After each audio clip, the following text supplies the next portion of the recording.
మన బడికి head master ఉంటాడు కదా, బడికి హెడ్ మాస్టర్ లాగా ఈ పోస్ట్ ఆఫీస్ కు సారు సబ్ పోస్ట్ మాస్టర్. అర్థమైందా? మమ్మల్ని సబ్ పోస్ట్ మాస్టర్ అంటారు. బ్రాంచ్ పోస్ట్ మాస్టర్స్ మా కింద అసిస్టెంట్స్ ఇస్తారు. ఊళ్ళలో ఉండే వాళ్ళు బ్రాంచ్ పోస్ట్ మాస్టర్ అంటారు. మీ విలేజ్లలో చిన్న చిన్న ఆఫీసులు ఉంటాయి. ఇలాంటి పోస్ట్ ఆఫీస్ ప్రతి విలేజ్ ఉంటుంది. మన దగ్గరలో అతి పురాతనమైన ఆఫీసెస్ బ్రాంచ్లలో ఇదొకటి. పోస్ట్ ఆఫీస్ తపాలా శాఖ అంటారు తెలుగులో. మీరు ఎవరికైనా మీ ఫ్రెండ్స్కి ఎప్పుడైనా ఉత్తరాలు రాసారా? లెటర్ రైటింగ్స్ ఉంటాయా మీకు? లెటర్ రైటింగ్ అడుగుతారా? ఆ లెటర్ రైటింగ్ మార్క్స్ కోసం కాదు, యాక్చువల్లీ లెటర్ రైటింగ్ అనేది కమ్యూనికేషన్ కోసం. మా దగ్గర ఉత్తరాలు దొరుకుతాయి, అవి తీసి మీరు ఫిల్ చేసి మీ ఫ్రెండ్కి ఊర్లో దూరం ఉన్న ఊర్లోకి పంపిస్తారు. వాళ్ళు ఓపెన్ చేసి మీరు ఏం రాయాలో ఏం చెప్పదలుచుకున్నారో వాళ్ళు చూసి చెప్తారు. పుట్టినరోజు శుభాకాంక్షలు ఇలాంటివి ఉంటాయిగా, అప్పుడు గ్రీటింగ్స్ మొత్తం ఇప్పటికి కూడా పంపుతారు. అట్లా ఇలా ఎన్వలప్ ఉంటది. మీరు రాయాలి. వేరే విలేజ్ వాళ్ళు ఉన్నారా? మనకు కూడా అప్పుడప్పుడు పాఠశాలకు ఉత్తరాలు వస్తే పట్టుకొచ్చి ఇస్తారు కదా, చూసారు కదా. మీ మెమోలు ఇప్పుడు ఇట్లా పేపర్ మీద మీరు ఏమైతే చెప్పాలనుకుంటారో అవన్నీ రాస్తారు. డేట్ వేసి ఇక్కడ రాస్తారు. మా ప్రియమైన స్నేహితురాలకి ఇలా అని మొత్తం రాసి స్టోరీ రాస్తారు. రాసాక కింద యువర్స్ ఫేస్బుక్ అనేసి మీ పేరు మీ సిగ్నేచర్ ఇట్లా రాస్తారు, చిరునామా రాస్తారు. దాన్ని ఫోల్డ్ చేసి దీంట్లో పెట్టేసి లెటర్ బాక్స్ బయట లెటర్ బాక్స్ దాంట్లో వేస్తే అది మీ ఫ్రెండ్ దగ్గరికి తీసుకెళ్ళి ఆ ఊరు పోస్ట్ మ్యాన్ వాళ్ళ ఇంట్లో ఇస్తాడు. అప్పుడు మీరు ఇక్కడ ఏం చెప్పాలనుకున్నారు? ఇప్పుడు ఫోన్లు ఉన్నాయి కాబట్టి మాట్లాడుతున్నారు. అప్పుడు మా ఫోన్లు లేవు కాబట్టి ఇదే అక్కడ వాళ్ళకి చెప్తుంది అన్నట్టు.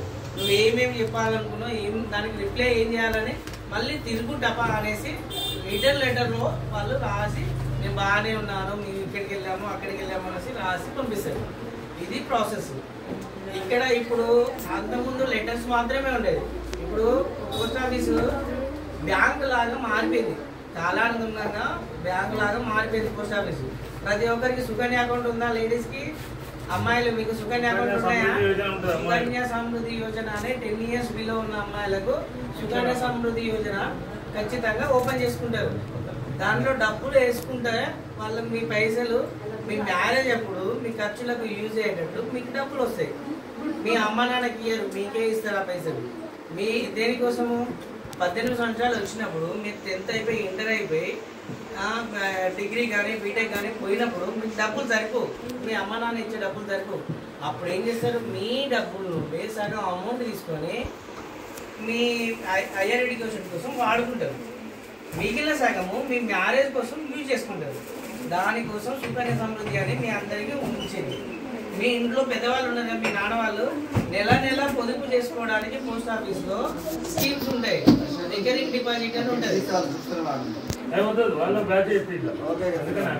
నెల నెల అమౌంట్ పొదుపు చేసుకొని 5 years తర్వాత డబ్బులు మీరు ఒక్కసారిగా తీసుకొని ఆ డబ్బులను మన అక్కడ కోసం వాడుకుంటాం.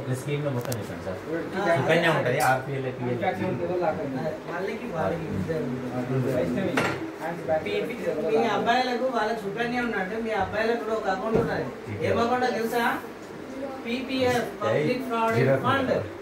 చాలా ముఖ్యమైన అకౌంట్. అమ్మాయిలకే సుకన్య ఉన్నది, మాకు లేదు, మాకు అవసరం లేదా అన్నట్టు కాదు. మీరు కూడా సేవింగ్ చేసుకోవచ్చు. మీ ఫాదర్ వాళ్ళతో మీ పేరు మీద ఓపెన్ చేస్తారు. మీ ఫాదర్ పేరుతో మీ అమ్మ పేరు